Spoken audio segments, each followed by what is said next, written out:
We are all on a journey through life toward self-actualization. And you don't reach self-actualization once you get out of distress. Out of distress is necessary to get to full self-actualization, but it is not synonymous with being at full self-actualization. So the fact that you have created a business that now runs smoothly doesn't mean you are done with this journey of growth through life. Hi, everybody, and welcome back to another episode of the Crushing Chaos with Law Firm Mentor podcast, where today we're going to talk about how to sustain your law firm growth. Okay, so this is a topic that was brought to me actually by a fellow member of the legal consulting space. And I will say that this person sparked some interesting comments when he raised the question about what to do now that he has grown his company to the place where it doesn't really need him as much anymore. It's created for him, or rather he's created within it, a lifestyle law firm. And the question then becomes, what next? And I loved that this question was posed because there were a lot of very interesting comments and a lot of people had some very intriguing thoughts around it. One person said, ask ChatGPT, which, AI is giving us a lot of tools in life. So don't know that I would say ChatGPT should be your life coach, but it can offer some great perspective.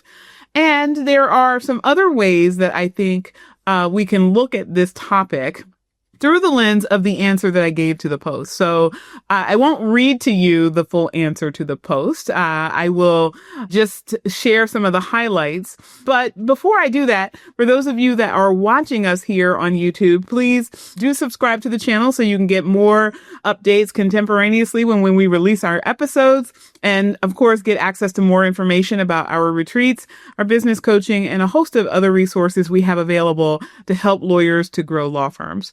All right. And for those of you that are out there in the podcast world, if you're on Spotify, Stitcher, Apple, Google, etc., please, again, also do subscribe and check us out here on YouTube, where you can get a lot more information, a lot more content, and a lot more of our free tools and resources to help lawyers grow law firms. All right. So let's dive into today's topic. So when the question was posed, what do you do when you've kind of gotten to, quote, the finish line, right? If your ideation when you first started growing your law firm was to build a law firm that allowed you time freedom and money freedom, and you now have that, what's next? And this person posted what his next level is, and other people started pontificating about what they might do. But there was an interesting dearth of answers. There were quite a few responses, but nowhere near as many as we typically see when people post questions in this Facebook group. And so it got me to thinking, why is that? And I think it's because a lot of times people don't know what's next, right? They are so much in the hustle and grind of trying to create the thing, right? They're trying to get to that place of time and money freedom that a business can create for you, that they just don't know, one, that they ever will get there, and two, if they get there, what they will do next. It's kind of like that first moment of freedom. You take that time and you say, great, I've got so many things to do. And then that moment kind of wanes and you're like, oh my God, what am I going to do? I give you a perfect example. So many of you know, and I tell this story quite publicly, that I was fired from the second law firm where I worked. And I had already gotten a job before I walked out of the building from that job. But I wasn't starting my new job for 30 days. My new boss had asked me, do you want to start right away and I just give 30 days severance to the person you're replacing? Or do you want to not work for 30 days and you can just start then and I'll employ this person for 30 days. And I said, well, it's easier to find a job if you have one. So why don't you let that person continue working and I'll just take 30 days off. Now, mind you, up until that time, I literally had not taken a full week off of work since I had become a lawyer. So this was going to be my first free whole month of vacation time. And I was raring to go, right? So week number one was great. Week number one, I slept in late, casually got up, did the house, did the house cleaning, And then I started doing things like unpacking boxes from when I moved in several years before. And I started organizing the closets. The closets are now color coded. They're arranged by season. Put my shoes on display in a way that I could see them all. I'm just doing a whole lot of things that we say would be great to get around to, but that we're too busy to ever get around to. And after the first week, I was like, okay, first week is over. Next week, I'm going to spend some time kind of reconnecting with self. So I used to live at the shore, the Jersey Shore, and the Jersey Shore is nothing like the Jersey Shore on TV. So for those of you that don't live in Jersey, don't think I was out there doing what the Jersey Shore folks on TV were doing. But anyway, I would go to the shore and I kind of just enjoyed being near the water. Pisces, water baby, love being near the water. Spend some time there. I'd do some walking. I'd pray, I'd be out in the sunshine. And about halfway through week 2, I just happened to call my mom and we're talking and she said, "How are you doing?" And I was like, "Oh my God, my life is over. I have no meaning or purpose in life at all." And she's like, "Okay, that's a bit extreme. Why don't you come home and visit me? And, you can kind of reconnect with some of your cousins and we'll kick around and whatnot." So I did. Right. And I survived not working. But like after a week and a half, I really was like, what do I do with myself? There was like an urgent existential crisis brewing. Now, that is somewhat of an extreme example because I am, or at least I was at that time, very much a workaholic and didn't have much in my life beyond work. And so without work, who am I? But the question of who am I without work is not a question just for workaholics. It really does align with the identity that a lot of lawyers have, a lot of us, right? And it's not because lawyering is so miserable and we give our lives to it and it takes up so much time and energy. I think a lot of people would have that negative, pessimistic view of it because lawyering is viewed very through the lens of struggle, right? But I loved lawyering. It wasn't that I wanted to get away from my job. In fact, I loved it so much I didn't want to be doing anything else. But I did struggle with the identity of who am I without lawyering. And I think for the same reason that a lot of people do, that when you commit so much of your wholeness, right, your intellectual power, your strategic power, your creativity, your physical hours, right? We spend a lot of time actually in the activity of lawyering. Your problem solving ability, which is something that a lot of lawyers identify as kind of the reason why they became lawyers in the first place, that they're good at thinking, they're good at analysis, they're good at research. They like to ferret out information. They like to orchestrate arguments, right? If that's how you spend your time and energy, and it's so much of the who of who you are, right? Your soul. We all have a soul that has a root in our spiritual self, our emotional self, our spiritual self, and our physical self.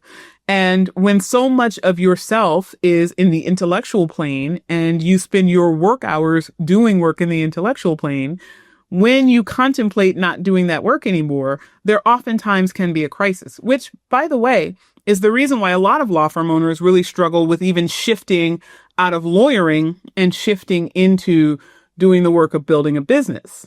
Because even though business building also requires intellect, business building does not require the expenditure of intellect in the same way and to the same degree that lawyering does. And so there are a lot of people that build businesses that don't have to have a law degree, right? But when you have a law degree and then you move away from lawyering, you don't have the same value proposition in the world. You are certainly adding value to the world. In fact, most would argue, most would intellectually be correct if they said you're adding more value because you can serve more people when you create a business and can lawyer beyond just yourself.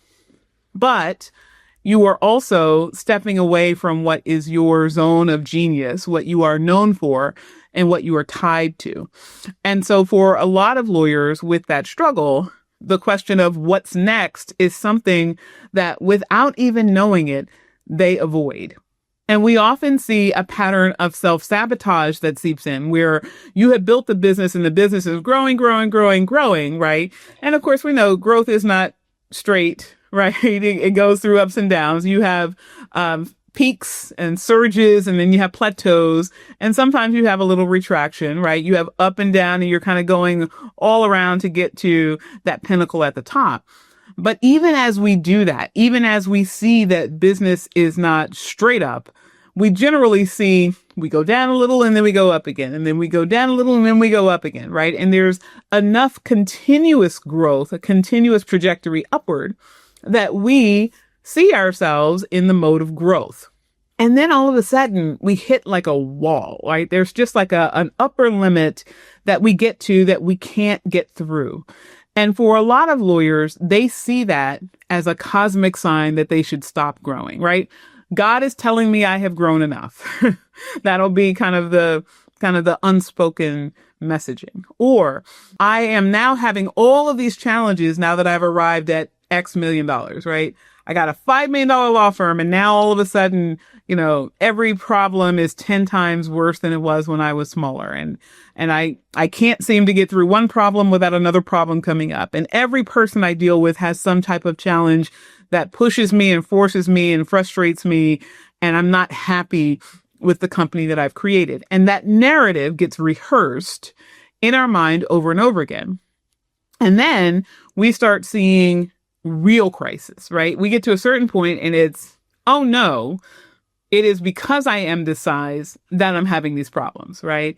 We tend to forget that you've had similar problems. In fact, oftentimes you had more catastrophic problems when you were newer in business and broke because, when you're newer in business, you might have $100,000 problems because you have a $100,000 revenue stream. But for you at that stage, those problems are overwhelming. And you see the solution to those problems to grow out of them, right? If I just had more money, if I just had more revenue, if I just had more profit, I could sustain whatever this challenge is to get to the other side. We don't see that when we get to a certain height.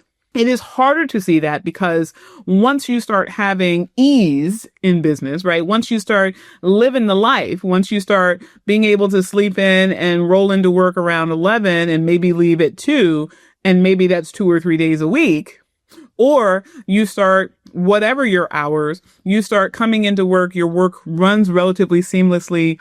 You don't have a lot of chaos in your business. You are moving from thing to thing on a schedule. And you enjoy the work that you're doing. You feel intellectually fulfilled. Your employees are people that you like to be around. They are productive. And you are having a positive experience in business. Once you get there and you have economic success to come with it, it is really hard to get it out of the mud to keep going, right? Because at that point, if you start to have challenges, you're like, all right, well, life is good enough, right? I don't want to have to push through the next challenge because who wants to push through challenges? Challenges are difficult, right? So you can say to yourself, oh, well, I don't really need to overcome this challenge. I don't really need to get through this because, I'm making a few $100,000s a year. I live a nice lifestyle. I come in late. I leave early. I don't work every day. I can take vacation whenever I want. The company runs without me. I have relatively good clients. Who could ask for more? Right? But the problem with that line of thinking is it isn't just that you could ask for more, it's that you inherently will, because that is the nature of the human spirit, right? We are all on a journey through life toward self-actualization.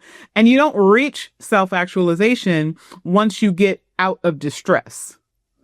Out of distress is necessary to get to full self-actualization, but it is not synonymous with being at full self-actualization. So the fact that you have created a business that now runs smoothly doesn't mean you are done with this journey of growth through life. Doesn't mean you can kind of turn yourself off and poof, you have arrived and you just wait to die. That's not how this thing works. So the question becomes, well, what do you do when you have gotten to that place? Well, what a lot of lawyers do, because that existential crisis kicks in, a lot of lawyers start self-sabotaging, right? That's why when they start getting to that higher revenue number, it's all of a sudden every person is a difficult person and every good person decides to quit or does something that requires them to be terminated. Every marketing solution that you invest in turns out to be a hoax and does not get you the volume or the traction that you need. Every system that you have starts to break. Every time that you try to sell someone, you get objections. Every conversation of follow-up leads to a closed door. Every time you look in the bank account, the numbers are going down and down and down, right? When you start to see that at the upper limit, that is not purely a function of having more money, right? It's not the more money, more problems, right? That refrain that we have now as a cultural zeitgeist, that's actually not what's going on. What's really going on when you get to the upper numbers is that you don't see yourself getting beyond that. And so you think you're approaching the finish line, right? It's kind of like that moment in Speed. If you guys remember Speed, the movie now, I know some of you are a little bit younger, so you might not remember Keanu Reeves and Sandra Bullock in Speed, but that's like a classic action movie. And for those of you that don't know, the idea of the movie is that a disgruntled former NYPD employee ultimately retires, and because he is disgruntled, he decides to install a bomb on this bus. And once the bus gets to a certain speed, it triggers the bomb. And once you fall below that speed, the bomb will detonate. And so ultimately, Jack Traven, who is Keanu Reeves, the character who saves the day in this movie, he learns about this and gets himself onto the bus to try to resolve the problem. Ultimately, the first thing he has to do is tell the bus driver, hey, you got to stay above 50, right? You cannot slow down. And at some point, the pivotal moment that actually I'm getting to is that they get onto this highway that they think will buy them some time because they can just circle on the highway. The highway has been closed, so there's no traffic on it. So they don't have to worry about barreling down the street and somebody being too slow or having to drive around them or perhaps hit somebody.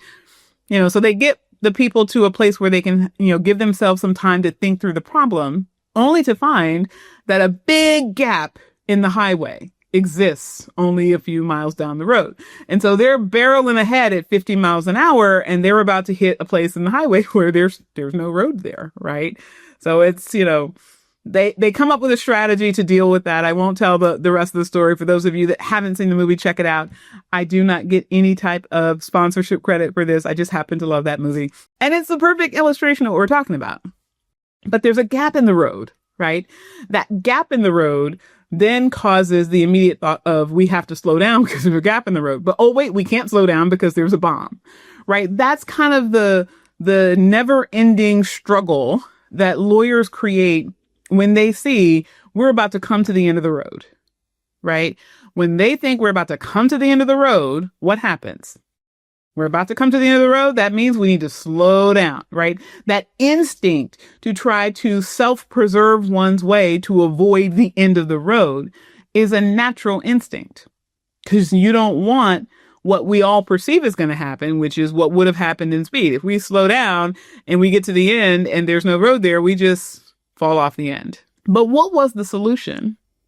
The solution in that movie was that they just gunned it, right? They put the foot all the way down and said, we're not driving 50, we're driving 90, 100, whatever we can get to on this bus. Because if we get fast enough and we get accelerated, once we hit the end of the road, we will keep going in the air and God willing land on the other side of the highway where there's that gap in the road. We'll get to the side that actually has more highway.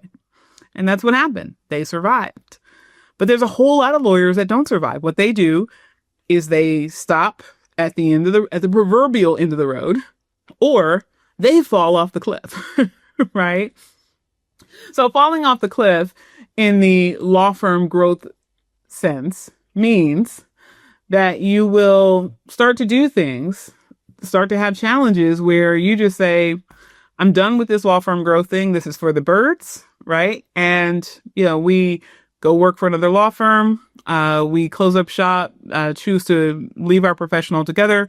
Maybe we go into government service, or maybe we merge with someone more well-established and we just take a salary. We change our role some way fundamentally because we don't believe we can have what we want. Or to the flip side, we don't fall off the cliff, but we just stop. And we convince ourselves that stopping does not mean we failed. We convince ourselves that stopping means that we really just did what we wanted to do all along. We really wanted to not grow that big. We really wanted to have a small law firm. We really only wanted a certain amount of money. We tell ourselves that story because it feels better than saying We just couldn't muster up the intestinal fortitude to keep going. We couldn't think through the problem to get to the other side of it. So instead of that, we create a moral righteousness around not growing. And then we sell that to ourselves to make ourselves feel good about not getting what we want, not continuing to grow. So this retraction that happens with a lot of law firm owners is very much fueled by our subconscious thinking. And we're going to have a whole separate program all about how the subconscious mind is really at play in the way that we work. But for right now, I just want to stay with the tactical. And I want to give you some strategies on how to avoid the inevitable self-sabotage that comes when you start to see yourself in a level of ease and grace, or more concretely, when you see yourself approaching the finish line that you have defined for law firm growth success. Okay. So the first thing you have to do, okay, there are 3 things that you absolutely must do in order to avoid the self-sabotage of failing to grow your law firm, or stated more affirmatively, to sustain the growth of your law firm. Here are the 3 things that you must do. So the first thing is you have to grow your law firm with the intention of the outcome. Okay. That means growing for the sake of growth will only get you so far. That is basically the willpower way of growth, right? I'll just white knuckle it. I'll just push through. I'll just shove my way. I'll just work my ass off. And there's only so much of that you can sustain, right? Because that is about working harder. That is not about working smarter. Working smarter requires that there be some outcome that is tied to the growth. So instead of, I want to grow my law firm to X dollars, period, your new statement should be, I want to grow my law firm to create X dollars so that I can fill in the blank. Okay. Now, fill in the blank for you might be so that I can send my kids to college without debt. Or that might be so that I can retire my parents early from their vocations. That might be so that I can create a legacy for my children to have a 7-figure inheritance. Or that could be so that I can create a charitable foundation that serves whatever value matters to me most.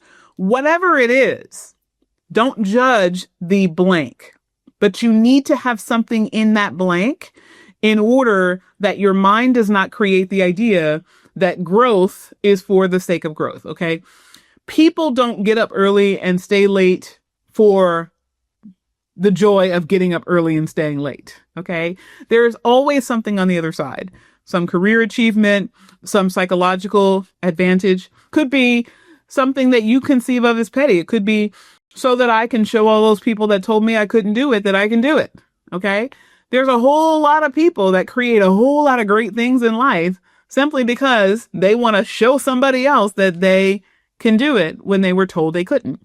Whatever your reason is, you need to have something in that blank that matters to you. Okay. Not something that's given to you. I can't give you what goes in the blank. Okay. What goes in my blank might not matter to you at all. If it doesn't matter to you all at all, it is the same as if there was nothing in the blank in the first place. So you need to fill in the blank. Okay. Strategy number 2 is that you have to tie your growth to other people beyond yourself. Now, that might actually sound a little counterintuitive based on what most of you will know is my message, that you are the most important person in your world. You are the center of your universe and you must self-actualize. Okay. That is very much how I feel. It is very much what studies will show is the purpose of life. Now you might say, who studies the purpose of life? There are a whole lot of thought leaders in the world, a lot of spiritual leaders in the world, right? You live your life for you. You don't live your life for other people. So I'm not suggesting to you to abandon yourself and now be solely focused on other people. But we as humans are herd animals, okay? We behave based on how the herd behaves. There is a lot of commentary in the professional development, personal development world that will tell you you shouldn't think what other people, you shouldn't care at all what other people think of you. You shouldn't care at all what other people want from you. You should only be concerned with yourself. And part of the reason why people stop when they start to have issues with other people, they stop when their spouse doesn't like that they're growing, they stop when their parents start giving them a hard time, is because it is not natural for us to be alone in this world. It is not healthy for us to be alone in this world. There's a reason why newborn babies die when they do not get held early on in their infancy. And for those that don't die, they develop a lot of chronic problems. There is a reason for that. It is because we are naturally, instinctually wired to be with other people. What is the worst punishment you can give to a person in jail? Solitary confinement. Why? No other people. Okay. So there is a distinction to be made between I self-actualize. In other words, I choose the people to be in my space that will accept the road that I am on, the path that I'm on to get to my life's purpose, to live out the best version of myself in this world, versus I have to be alone because you people don't agree with me. You people don't support me. You people are not giving me what I want. The people who are in your world that you love matter to you. Okay. Oftentimes we will do things for people that matter to us that we can't yet do for ourselves. We don't yet love ourselves enough to do it for ourselves, but we'll do it for our kid. We'll do it for our parent. We'll do it for our spouse. We'll do it for our best friend. Okay. So whether you are at the stage of your own personal journey in development where you say, I do it for me because I love me and value me enough, or you're not there yet. What will always be most impactful is that if you are doing something, that it not just be done for you, but that it also be done for people that matter to you. So saying, I grow my law firm so that I can put my kids through college, that will be a reason you will get up early. That will be a reason you will go to bed late. That will be a reason you will work on a weekend. That will be a reason that you will do things that you don't enjoy doing, like marketing on video.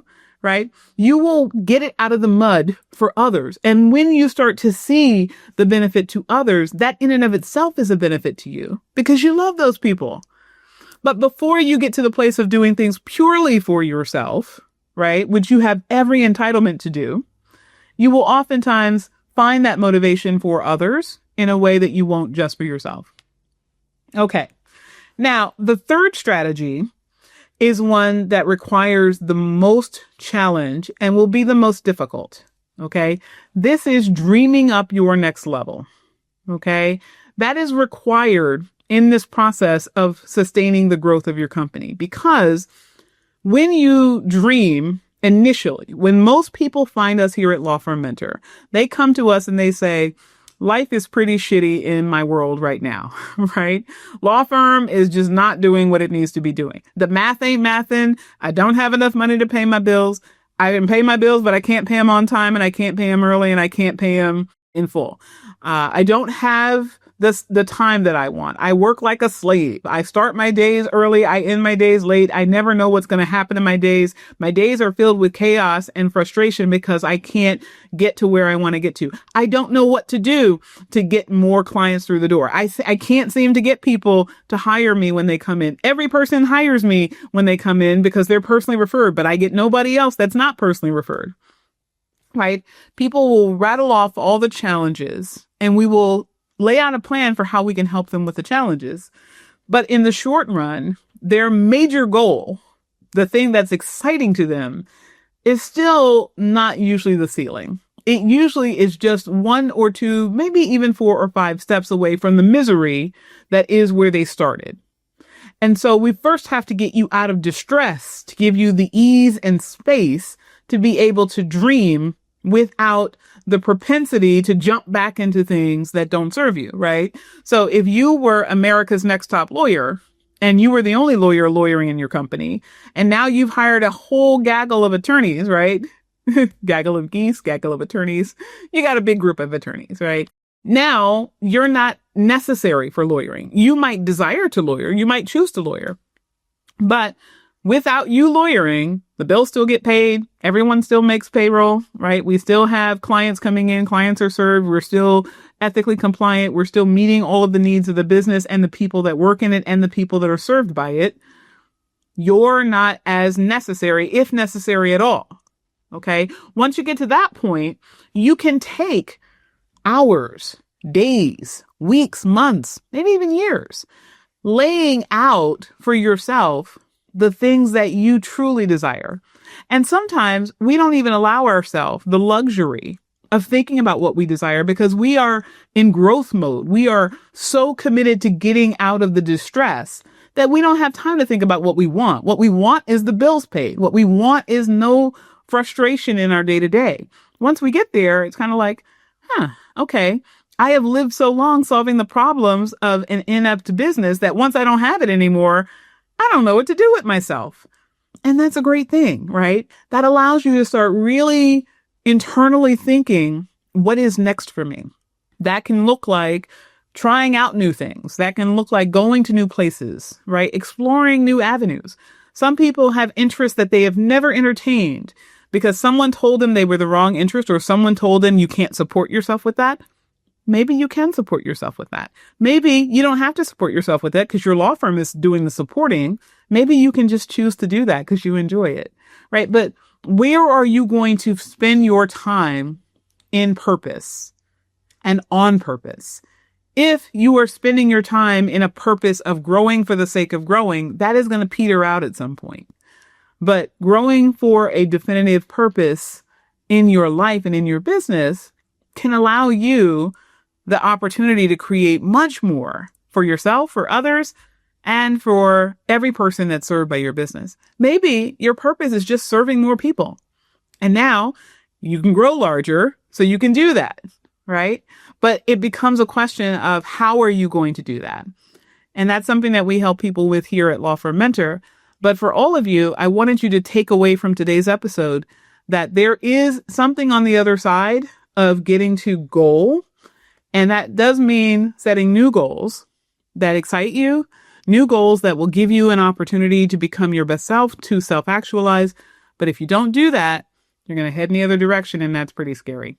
All right, everyone. You have been listening to another episode of the Crushing Chaos with Law Firm Mentor podcast. I am your host, Allison Williams, and I will see you on our next episode.